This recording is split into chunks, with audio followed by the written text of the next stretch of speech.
बिहार कृषि बजट 2021-22 के कटौती प्रस्ताव के समर्थन में खड़ा हूं और बिहार के किसानों की बदहाली अब देश और दुनिया से छिपी हुई नहीं है। भारत के पूर्व प्रधानमंत्री और किसानों के मसीहा चौधरी चरण सिंह ने कहा था कि देश की खुशहाली का रास्ता गांव के खेत और खलिहानों से होकर गुजरता है।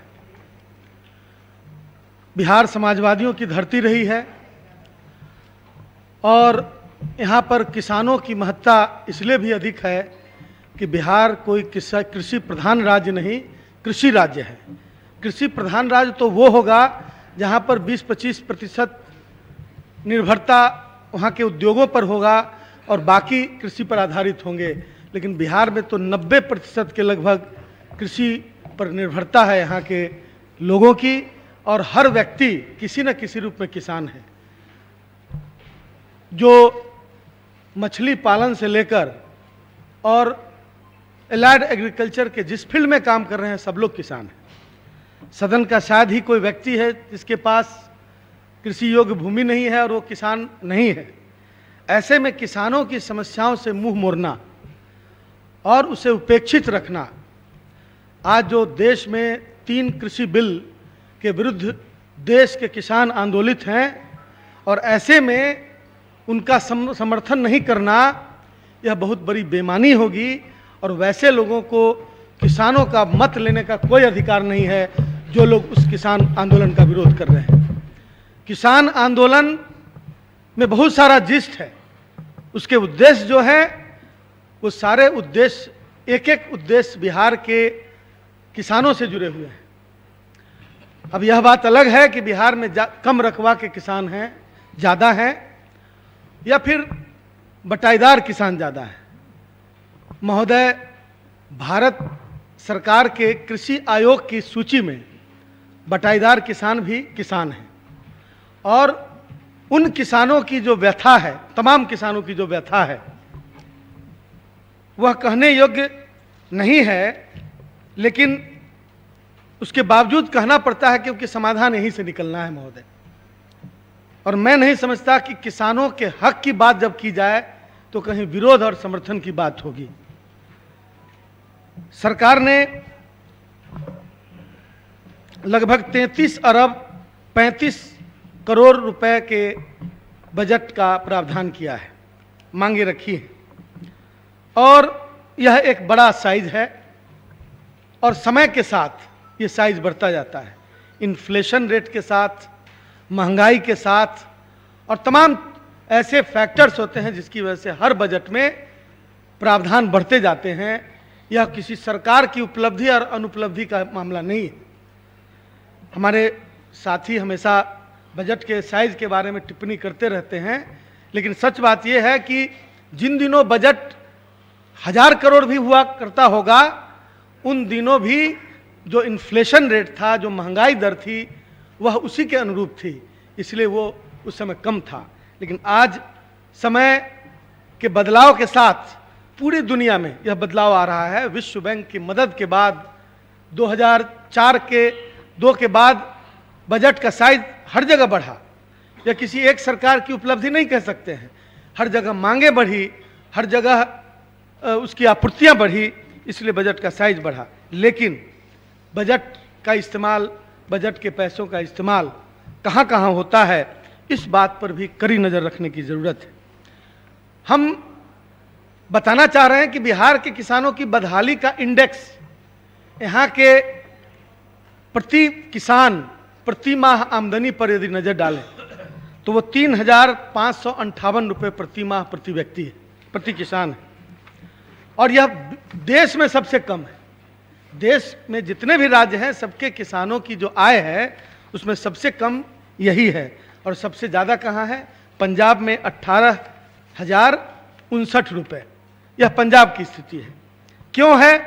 तुलनात्मक अध्ययन यदि देखें, अध्ययन करें या उसके रिपोर्ट जो आए हैं उनको देखें, तो ऐसा लगा कि कहीं एपीएमसी एक्ट का खत्म होना तो इसका कारण नहीं है। एपीएमसी एक्ट की वजह से लगभग 1840 मंडियां पंजाब में काम कर रही हैं और उन मंडियों के माध्यम से किसानों के जो उपज है उसकी सरकारी दर पर या कम्पिटिटिव रेट पर उसकी खरीद होती है। इसलिए वहाँ के जो किसान हैं, और सिर्फ कोई धान का मामला वहाँ नहीं है, दलहन तिलहन और तमाम ऐसे फसल जिनकी उपयोगिता है उनकी खरीद बिक्री वहाँ होती है। और इसलिए वहाँ के किसानों की आय हमारे यहाँ से ज़्यादा है। हमारे यहाँ के 5 बीघा जमीन वाले किसान पंजाब के 5 बीघा वाले किसान के यहाँ नौकरी कर रहे हैं और उनके खेतों की उत्पादकता बढ़ा रहे हैं। महोदय, ये शर्म की बात है हम लोगों के लिए। और सरकार कहती है कि पलायन रुक गया। मैं कह रहा हूं कि पलायन यदि महाराष्ट्र में कोई घटना हुई और पीट पीट कर वहां के बिहारियों को बिहार भगाया गया और उससे लोग वापस आ गए, तो ये पलायन रुका नहीं। यह शर्म की बात है कि हमारे यहाँ जो मनी ऑर्डर इकोनॉमी की परंपरा रही है, हमारे यहाँ के किसान मजदूर बाहर जाकर काम करते हैं, मनी ऑर्डर अपने पिता के यहाँ भेजते हैं, उसी से बहुत बड़ी संख्या में यहाँ के परिवार चलते हैं। ये मनी ऑर्डर इकोनॉमी इस जमाने में भी चल रहा है और इसको एक ट्रांजिशन देने की ज़रूरत है जो सरकार के बजट में बहुत ज़्यादा रिफ्लेक्ट नहीं कर रहा है। हम लोग भी सरकार में थे, हम प्रयास किए गए, लेकिन जो आज की स्थिति है, जो कृषि के जितने भी कृषि की योजनाएं हैं, अधिकांश भ्रष्टाचार की बलि वेदी पर चढ़ी हुई हैं। और कहीं भी कृषि उपादानों पर सब्सिडी का मामला हो या फिर किसी भी तरह जुगाड़ और रास्ते खोजे जाते हैं कि किसानों से पैसा कैसे लिया जाए। यदि आप उनको उनके अकाउंट में भेज रहे हैं तो अकाउंट में तब तक नहीं भेजा जाएगा जब तक कहीं कुछ जुगाड़ नहीं हो जाए, और ऐसे जुगाड़ बिल्कुल अप्रत्यक्ष रूप से होते हैं। सरकार को इन बातों पर ध्यान देना चाहिए, क्योंकि ऐसा प्रतीत होता है कि जो लोग लगे हुए हैं इसमें, वो इस बात को मान के चल रहे हैं कि सब काम करना है, साक्ष्य नहीं छोड़ना है। और इसी प्रिंसिपल पर पूरी सरकार, मुझे लगता है कि यदि इस पर कोई कार्रवाई नहीं होती है तो यही माना जाए कि सरकार को ऐसे लोगों को सह मिल रहा है। और बिहार में धान की खरीद छोड़कर कोई खरीद नहीं हो रही है। पैक्स के माध्यम से धान की खरीद होती रही और पैक्स के माध्यम से जो धान की खरीद हुई, यह सहकारिता का मामला है, सहकारिता के माध्यम से खरीदा जा रहा है, लेकिन है कृषि और किसान का मामला। तो जो खरीद है, सिर्फ उसका आंकड़ा बढ़ाने से मैं समझता हूं कि वो उपलब्धि नहीं हो सकेगी जिसकी वजह से यह खरीद की व्यवस्था की गई है। खरीद की व्यवस्था इसलिए की गई है कि किसानों को अधिक उत्पादन का दंड नहीं भुगतना पड़े। किसान यदि अधिक उत्पादन करते हैं तो higher supply lower the price के प्रिंसिपल पर मार्केट में उसका प्राइस घट जाता है। सरकार को तब तक खरीदना चाहिए जब तक कि वह संतुलन न बने और मार्केट का प्राइस ऊपर नहीं आए। जब सरकार खरीदेगी तो मार्केट में उस अन्न की किल्लत अपेक्षाकृत होगी, तब उसका दाम ऊपर जाएगा और लागत से ऊपर और लाभ किसान को मिल पाएगा। यदि 1 करोड़ 30 लाख मीट्रिक टन बिहार में धान का उत्पादन 1 करोड़ 20 से 30 लाख होता रहा है, तो कोई नहीं कहता कि आप 1 करोड़ 20 लाख और 30 लाख खरीद लीजिए, लेकिन इतना जरूर कहना होगा कि कम से कम 30 से 40% धान यदि आप खरीदेंगे तो मार्केट में सप्लाई की कमी होने की वजह से और औने पौने दाम पर जो बिचौलिए खरीद कर ले जा रहे हैं वो नहीं ले जाएंगे। यह अच्छी बात है, यह अच्छी बात है कि मार्केट का प्राइस भी बढ़कर और एट पार आ जाए, जो आपने सपोर्ट प्राइस दिया है उसके बराबर आ जाए। तब तक सरकार को धान की खरीद करनी चाहिए जब तक वो सपोर्ट प्राइस के बराबर मार्केट प्राइस नहीं आ जाता है। यह उद्देश्य होना चाहिए धान खरीद का, और तभी धान के उत्पादकों धान के उत्पादकों को वायबिलिटी मिल पाएगी, नहीं तो धीरे धीरे किसान धान उपजाना छोड़ देंगे। और यह कोई ऐसी दूसरी वस्तु नहीं है जिसकी खरीद हो रही है। कही गई मक्का की बात, गेहूं की बात, दलहन की बात, तिलहन की बात, यदि सरकार उस माध्यम से भी व्यवस्था करती है तो जो सपोर्ट जो उसके लिए सीसी लिमिट की बात मैं कह रहा हूं कि पूरे बिहार में एक टारगेट फिक्स कर दिया जाता है कि इतना खरीदना है, पैक्स को कह दिया जाता है कि 3000 मीट्रिक टन खरीदना है। आप टारगेट जो फिक्स कर रहे हैं वो लोअर टारगेट है, एक्चुअली लोअर टारगेट होना चाहिए। आप टारगेट और 3000 मीट्रिक टन यदि खरीद रहे हैं, वो लोग 3000 क्विंटल यदि खरीद रहे हैं तो 3000 के बराबर का आप सीसी दे रहे हैं।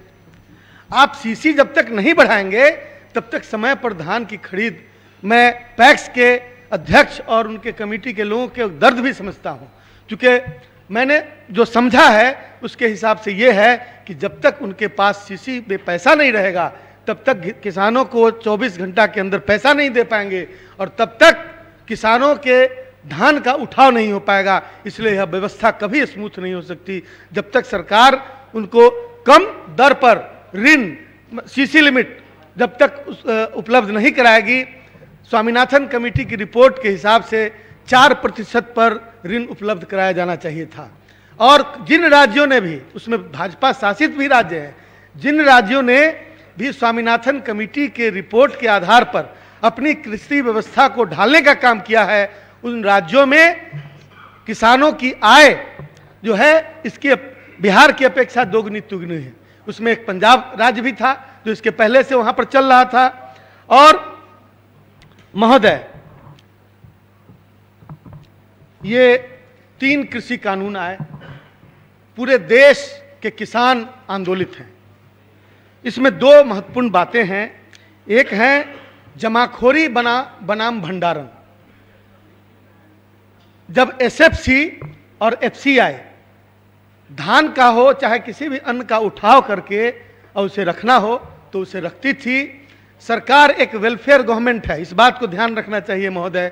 मैं सरकार को इस माध्यम से याद दिलाना चाहता हूं, क्योंकि अपने निर्णयों में सरकार बार बार भूलती है कि यह वेलफेयर स्टेट है और वेलफेयर स्टेट का, ये भारत वेलफेयर स्टेट है और बिहार वेलफेयर स्टेट का हिस्सा है।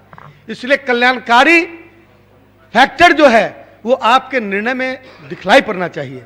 वो विगत दिनों में जो निर्णय लिए गए भारत सरकार के द्वारा कृषि कानून को लाकर, उसमें नहीं दिखलाई पड़ रहे हैं।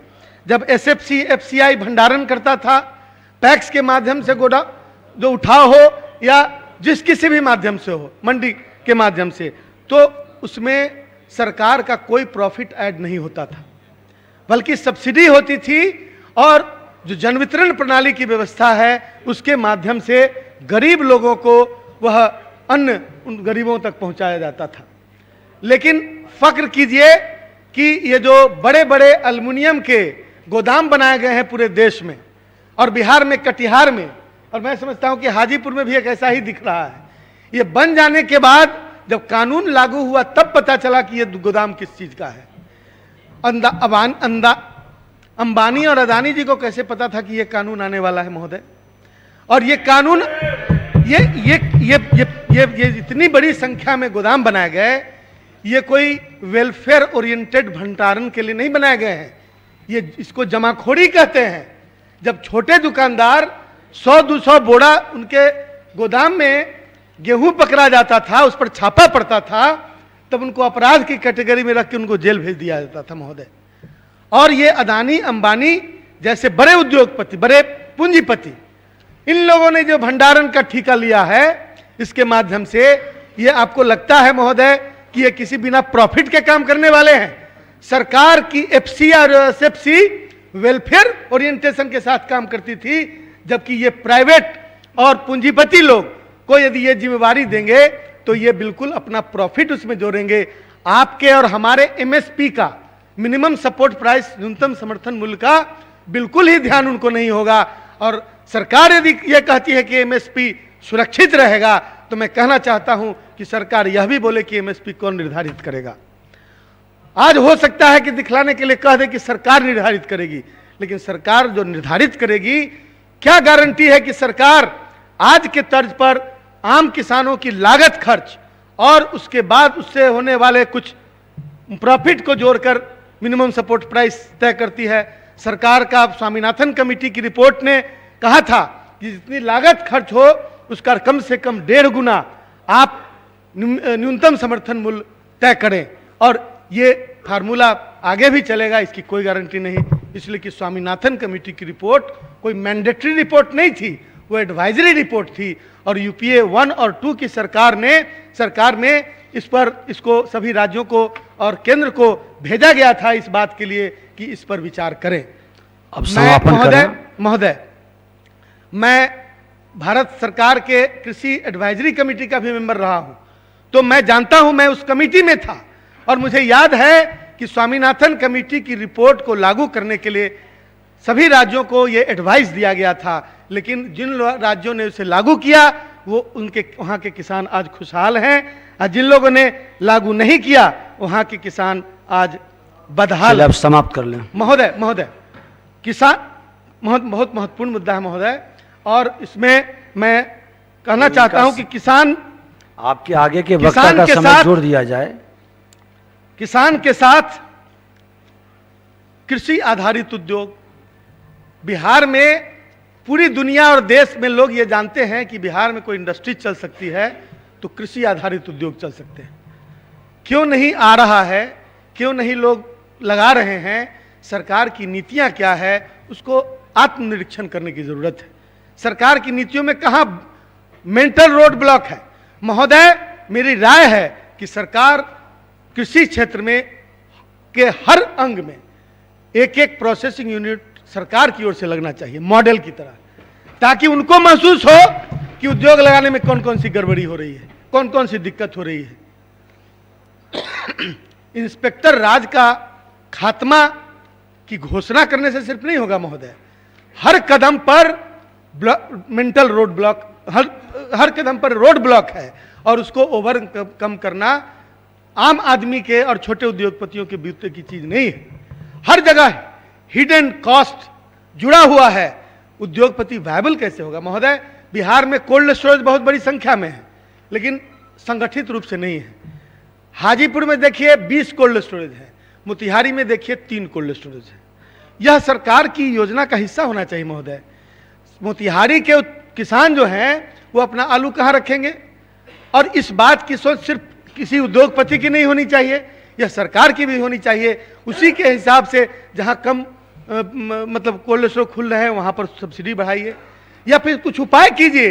किसान जो है उसकी स्थिति बदहाल होती जा रही है, और बिहार में यदि आप ये काम, आज कोल्ड चेन का जमाना आ गया, बिहार में अकेले बिहार में 10,000 करोड़ की सब्जियां बर्बाद होती थी। हम लोग सरकार में थे, हम लोगों ने एक योजना लागू की सब्जी के क्षेत्र में, और यह योजना मंथर गति से चल रही है। लेकिन मैं धन्यवाद देना चाहता हूं सरकार को कि कम से कम चल रही है, लेकिन उसमें सुधार के बहुत सारे उपाय हैं। लेकिन सिर्फ एक योजना से क्या होता है? आपको मॉडल इंडस्ट्री, यदि आप कहते हैं कि इंडस्ट्री लगाना है तो सरकार को अपना पैसा लगाकर मॉडल इंडस्ट्री लगाना चाहिए, और सिंगल विंडो सिस्टम का जो प्रावधान लंबे समय से है उसको रियल सेंस लागू करने की जरूरत है। आप ब्यूरोक्रेसी की तरफ एक बार झांक के भी देखें कि जिन लोगों को आपने सिंगल विंडो सिस्टम की जिम्मेवारी दी, उन लोगों का क्या रवैया है, वो क्या कर रहे हैं। वो कहीं से सिंगल विंडो नहीं दिखता है, और आज मल्टी विंडो सिस्टम वो बनता जा रहा है। अब फिर हर जगह जो स्थिति है उसको बतलाने लायक नहीं है। महोदय, फसल क्षति पर एक लाइन बोलना चाहते हैं। समय आपका, दूसरे वक्ता का समय आप में जोड़ देते हैं। महोदय, मैं निवेदन करता हूं कि 5 मिनट का समय और दे, मैं आपके ही वक्ता का समय आप में जोड़ देते हैं। महोदय, नीलगाय, जंगली सुअर और बंदर से बिहार के किसान बहुत ही तबाह है। चारों ओर नीलगाय से इतनी फसल की क्षति हुई है कि उसको शब्दों में, उसका कोई आंकड़ा भी सरकार के पास नहीं है। सरकार अभी तक कोई आंकड़ा नहीं इकट्ठा कर सकी और कोई अनुदान का प्रावधान नहीं कर सकी कि जो फसल क्षति हो रही है उसके लिए क्या करना चाहिए। महोदय, नीलगाय वाइल्ड लाइफ एक्ट के शेड्यूल 3 का हिस्सा है। शेड्यूल 3 के हिस्से में जो भी जंतु हैं उनकी हत्या नहीं की जा सकती, लेकिन यदि समष्टि संतुलन, इको बैलेंस की बात हम करें, जो कि पर्यावरण का एक बहुत महत्वपूर्ण हिस्सा है, तो उसके प्रिंसिपल के हिसाब से जब जंगल में शेर की संख्या बढ़ेगी तो हिरण की संख्या घटेगी, घास की मात्रा बढ़ेगी। जब हिरण की संख्या बढ़ेगी तो फिर घास की मात्रा घटेगी और शेर की संख्या यदि घट गई तो मैं कहना चाह रहा हूं कि यह जो एक इक्विलिब्रियम बनाने की बात है, जो पर्यावरण का एक महत्वपूर्ण हिस्सा है, तो उसके हिसाब से भी यदि नीलगाय की संख्या बढ़ गई है तो उसको नियंत्रित करने के लिए शेड्यूल 3 से हटाकर उसे सामान्य नियम के अंदर लाना चाहिए, तब तक जब तक कि आप उसकी जनसंख्या का नियंत्रण नहीं कर लेते हैं। और उसी तरह जंगली सुअर और बंदर, उस पर ध्यान देने की जरूरत है महोदय। रीगा चीनी मिल में 60 करोड़ रुपया किसानों का बकाया है और 85 करोड़ रुपया किसानों के नाम पर ऋण लिया गया है पहले, अब वो एनपीए हो चुका महोदय, एनपीए हो चुका। अब वो किसान अपनी बेटी की शादी के लिए चाहे किसी काम के लिए अपना घर गिरवी रख के जा रहा है बैंक में ऋण लेने के लिए, तो चूंकि उसका ऋण एक जगह एनपीए हो गया, उसको नहीं मिल रहा है। महोदय, मैं सरकार का ध्यान आपके माध्यम से आकृष्ट करना चाहता हूं कि भ्रष्टाचार का एक उदाहरण पिछले वर्ष भी सदन में मैंने दिया था कि एक पुनीत सिंह दांगी हैं, जो कि मैंने नाम लेके कहा था, जो सोनपुर के रहने वाले हैं। उनके घर के 7 सदस्यों के नाम पर जो कृषि उपादान सप्लाई किए गए वो बिल्कुल उनके पास नहीं पहुंचे और उनका कहीं सिग्नेचर नहीं है, लेकिन पैसा बैंक से निकल चुका है। कृषि विभाग के ऐसे मैंने एक उदाहरण दिया, मैं दावा करता हूं कि पूरे बिहार में सैकड़ों हजारों उदाहरण ऐसे होंगे। और इस पर नियंत्रण करने के लिए सरकार क्या करना चाहती है, अपने जवाब में सरकार को उत्तर देना चाहिए। इन्हीं शब्दों के साथ जय जवान जय किसान।